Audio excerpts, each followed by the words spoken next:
तो चलो आज हम सब लोग प्रश्नावली 1.3 का क्वेश्चन नंबर 3 करने वाला है, क्योंकि 2 तक कंप्लीट कर चुके हैं, है ना। तो प्रश्नावली 1.3 और क्वेश्चन नंबर हम लोग करेंगे 3 नंबर। 3 नंबर क्वेश्चन जो है आपका बहुत ही इम्पोर्टेंट क्वेश्चन है, अच्छा क्वेश्चन है, ठीक है ना। ये क्वेश्चन आपसे क्या कह रहा है, निम्नलिखित को P बट्टा Q के रूप में व्यक्त कीजिए जहां P और Q पूर्णांक है तथा Q does not equal to 0 है। मतलब आपका सबसे पहला 3 का जो क्वेश्चन है वो है 0.6 पे वार लगा दिया है, देख रहे हैं आप। ये 0.6 के ऊपर वार लगाने का मतलब क्या हुआ जी, ये छ छ छ छ छ छ छ जीवन भर लिखते रहिए जब तक मौत ना आ जाए, लेकिन कभी ख़त्म नहीं होगा। अच्छा एक बात बताओ, ये जो आपका है किसी न किसी संख्या का ही तो है, भाग देने से आया है, तो आपको निकालना क्या, वही चीज़ें निकालनी है। बोल रहा है निम्नलिखित को P बट्टा Q के रूप में लिखिए। अभी इससे पहला क्वेश्चन, पहला नंबर क्वेश्चन में आपके पास में दिया रहता था 3/10 मान लो, या 10/3, 10/3 दिया रहता था। आप इसको भाग देते थे, है ना, और भाग दे करके ऐसा ही निकालते थे, ये निकालते थे आप। नहीं समझ में आया मेरी बात? आया। तो अब क्या है, क्वेश्चन आपको ये दे दिया है और ये निकालना है, ये निकालना, ये दिया है, ये निकालना। इससे पहले क्या था, ये दिया रहता था और आप ये निकालते थे, ठीक है। तो चलो P बट्टा Q के रूप में इसको लिखना है। तो क्वेश्चन आपके पास में दिया है 0.6 का वार लगा करके, इसका मीनिंग हुआ कि 0.66666 जीवन भर लिखना है मुझे, ठीक है। लेकिन ये किस संख्या को भाग देने पर ऐसा आया है वो संख्या हमें बतानी है, ठीक है। मालूम ही नहीं है कौन सा संख्या है, मालूम नहीं है, नहीं मालूम है। चलो हम मान लेते हैं कि भैया ये संख्या x है, ये कौन सी संख्या x है। तो लिखेंगे माना, इसको मिला देते हैं,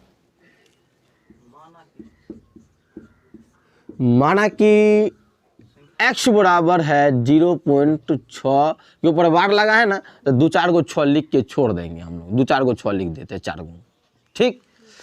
इसको मान लीजिए समीकरण फर्स्ट।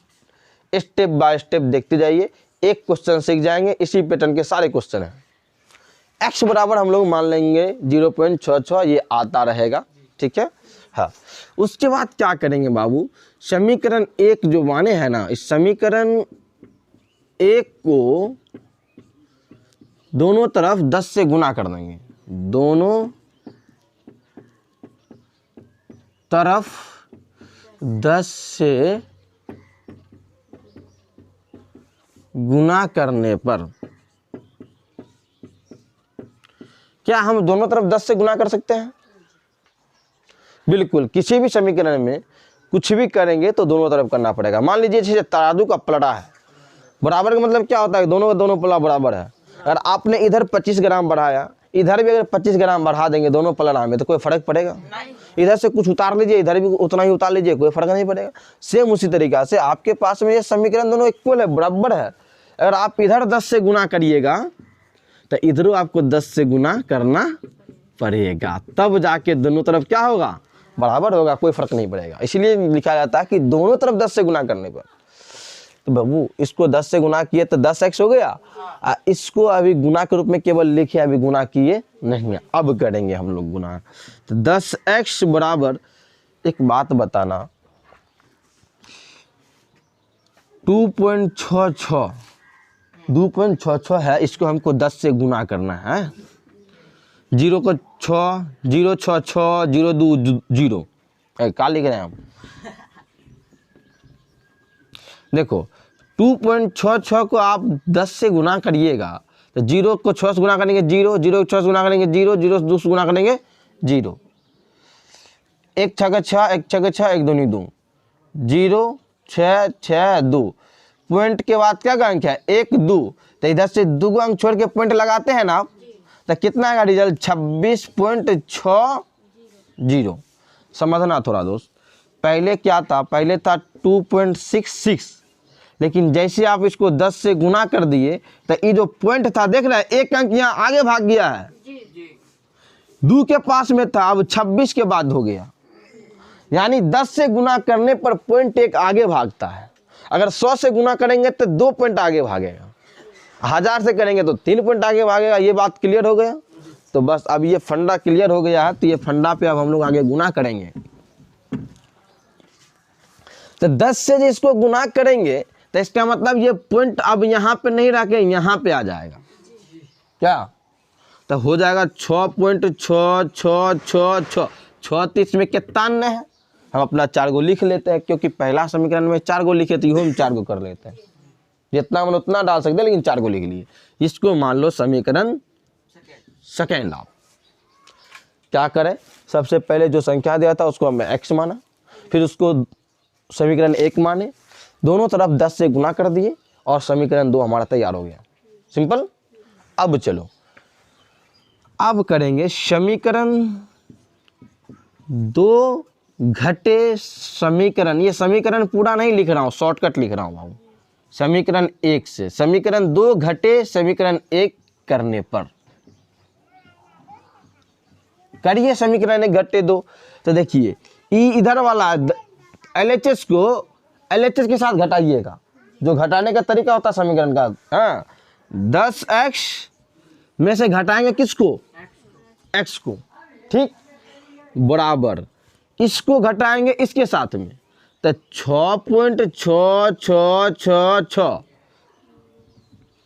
ठीक, डॉट घटेगा है जो ये 0.6666। कोई दिक्कत नहीं।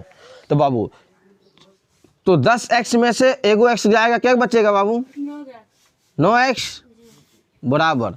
अब थोड़ा यहाँ ध्यान दीजिएगा, इसमें से इसको घटाइएगा ना, ये पूरा डॉट घट के 0, इस 4 गो 6 घट के 0, क्या ये पूरा का पूरा पार्ट, ये पूरा का पूरा पार्ट, ये पूरा जब घटेगा तो 0 0 हो जाएगा। क्या बचा, 6 में से 0, केवल 6 बचा। अब पॉइंट अगर दीजिएगा तो पॉइंट के बाद 0 0 0 0 0, तो क्या फायदा, इसलिए हटा दीजिए। ठीक, अब चलो तो तुम्हारे पास क्या बचा, 9x बराबर 6। तो x के मान आपको निकालना है बाबू। तो x बराबर क्या आएगा, 6 बट्टा, 9 इधर बट्टा में आएगा, इधर गुना में, तो 3 दूनी 6, 3 तिया 9, तो x बराबर 2/3, 2/3। आप x किसको माने थे जाइए इसको, यानी इसका जो ये किसका मान है, ये x क्या है, मतलब तुम्हारा x की जगह पे क्या लिखोगे, 0.6 पे वार लगा दोगे 2/3, यानी ये इसके बराबर, यानी इसको भाग करने से ये आता है, इसको भाग करने से ये आएगा। आप भाग करके देख लीजिए, 3 से 2 भाग होगा, 2 से 3 में, आप नीचे से ऊपर भाग देते हाँ, तो 2 में 3 से, वेरी गुड। हाँ, तो ये हो गया आपका आंसर, x बराबर 2/3, ये हो गया आपका आंसर, क्योंकि आपने इस संख्या को x मान लिया था, है ना, और x का मान आप निकाल लिए 2/3 से। 3 से 2 देखिए भाग देते हैं तो आएगा 0 पॉइंट मारिएगा, तो यहाँ 0 डालिएगा ना, 3 6 का 18, 10 में से 8 गया 2, 1 में से गया 0, फिर पॉइंट डाले फिर ना 0 डालिएगा, फिर 3 6 का 18, देखो आने लग गया, यानी 2/3 को भाग करने से ये आता है, वो संख्या हम लोग निकाल लिए। जो लोग वीडियो के माध्यम से क्लास लेते हैं, मैं उनसे कहना चाहूँगा कि यदि आप चाहते हैं कि सभी वीडियो आपको टाइम टू टाइम मिले, 9वीं और 10वीं क्लास के मैथ के ऑल क्वेश्चन आंसर मैं करवाने वाला हूं, और 10वीं क्लास के लिए बहुत ही स्पेशल ये चैनल बनेगा, क्योंकि इस पर मैं लास्ट टाइम पे तैयारी भी करवाऊंगा, ऑब्जेक्टिव सब्जेक्टिव सारी कॉन्सेप्ट के साथ। तो आप सब लोग चैनल को ज़रूर सब्सक्राइब कर लीजिए और अपने दोस्तों में ज़रूर शेयर करें, ताकि वो भी आपके इस शेयर करने से फ़ायदा उठा सके। बाकी फिर मिलेंगे आपके साथ अगले वीडियो में। All the best.